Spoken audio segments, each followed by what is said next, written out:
Hello everyone, मैं हूं आपका दोस्त सत्यम नायक और हम पढ़ रहे हैं कक्षा 8वीं की गणित में अध्याय पहले का मतलब परिमेय संख्या अध्याय का नाम है। उसकी प्रश्नावली 1.1 का हम इस में 9वां प्रश्न पढ़ेंगे। हमने 8वें प्रश्न पिछली वीडियो में कवर कर लिया था। हम 9वां प्रश्न इसमें पढ़ेंगे।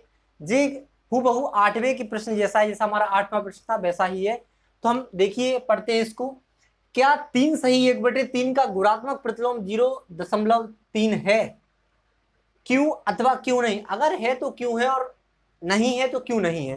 तो हमने प्रश्न 8 में भी हमने आपको बताया था कि गुणात्मक प्रतिलोम के नियम के कुछ नियम होते हैं कि अगर गुणात्मक प्रतिलोम में क्या है कि अगर जो परिमेय संख्या है हमारी जिसका हम गुणात्मक प्रतिलोम निकाल रहे हैं या व्युत्क्रम निकाल रहे हैं, तो परिमेय संख्या गुणा परिमेय संख्या का गुणात्मक प्रतिलोम मतलब जो परिमेय संख्या और उसका व्युत्क्रम है, अगर दोनों का गुणा करें, व्युत्क्रम बोल सकते हैं गुणात्मक प्रतिलोम बोल सकते हैं, अगर दोनों का गुणा करें तो आपका आंसर कितना आना चाहिए? 1। अगर आपका 1 आंसर है तो आपका व्युत्क्रम निकालना सही है। अगर आंसर 1 नहीं है तो आपका व्युत्क्रम क्या है? गलत है। तो हमें यही जांच करनी है कि सही है नहीं है। तो हम क्या करेंगे, इनका गुणा करेंगे। अगर 1 आ गया तो हम लिख देंगे अतः 1 आया आंसर, अतः 1 क्या है? इसका गुणात्मक प्रतिलोम है। तो देखिए हम क्या करते हैं, 3 सही 1/3 का परिमेय संख्या बदलते हैं। 3 3 का 9 1 10, 10/3 एक क्या हो गया? परिमेय संख्या बदल गया। अब हमें दिया कि इसका गुणात्मक प्रतिलोम 0.3 है। अब 0.3 को हम क्या करेंगे? परिमेय संख्या में बदलेंगे।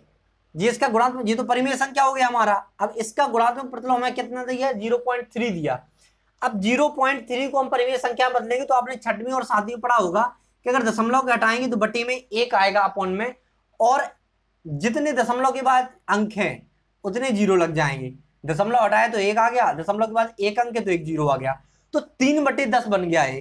अब आप बताइए, ये परिमेय संख्या का व्युत्क्रम हमें दिया है 0.3 मतलब 3/10। तो हम क्या करेंगे? दोनों का गुणा करेंगे, परिमेय संख्या और परिमेय संख्या का व्युत्क्रम। इसका हमने 10/3 निकाला, इसका 3/10 आ गया। अगर हम इसका गुणा करेंगे, अगर 1 मिल जाएगा तो हम कहेंगे हाँ ये परिमेय संख्या का व्युत्क्रम है, मतलब इसका व्युत्क्रम 0.3 है। तो देखिए हम गुणा करेंगे तो क्या होगा? ऊपर का अंश का अंश में होगा 10 × 3, 10 × 3 और 3 × 10, तो क्या आएगा आपका? 30/30 आएगा। आपका क्या आएगा? 30/30। जो 30 से 30 एक बार कैंसिल हो जाएगा एक बार में। आपका आंसर क्या आया? 1। मतलब ए बिल्कुल सही है कि आपका 3 सही 1/3 का गुणात्मक प्रतिलोम 0.3 है। तो यहां पर हम लिखेंगे परिमेय संख्या,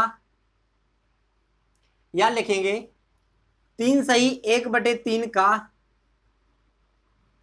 गुणात्मक प्रतिलोम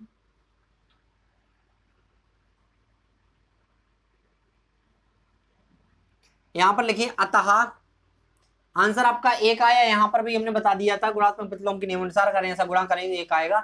1 आ गया आपका, तो हम यहां लिख सकते हैं 3 सही 1/3 गुणात्मक प्रतिलोम क्या है आपका? 0.3 है, 0.3 है। तो इतना लिख सकते हैं कि 0.3 है आपका। बाकी आपको हमने जो पिछले क्वेश्चन में भाषा लिखवाई थी कि इनका गुणा करने पर मतलब 3 सही 1/3 का परिमेय संख्या का 10/3 का गुणा करने पर 0.3 के परिमेय संख्या से, तो इसका आंसर क्या आएगा? 1 आ रहा है। इसलिए क्या है? परिमेय क्या है हमारा? गुणात्मक प्रतिलोम है इसका। तो आशा करते हैं कि आपको क्वेश्चन समझ में आएगा। अगर आप इतना भी लिख देंगे तो आपका हो जाएगा काम। तो आशा करते हैं कि आपको क्वेश्चन समझ में आया होगा, इसका सॉल्यूशन। मिलते हैं नेक्स्ट क्लास में नेक्स्ट क्वेश्चन के साथ। Thanks for watching.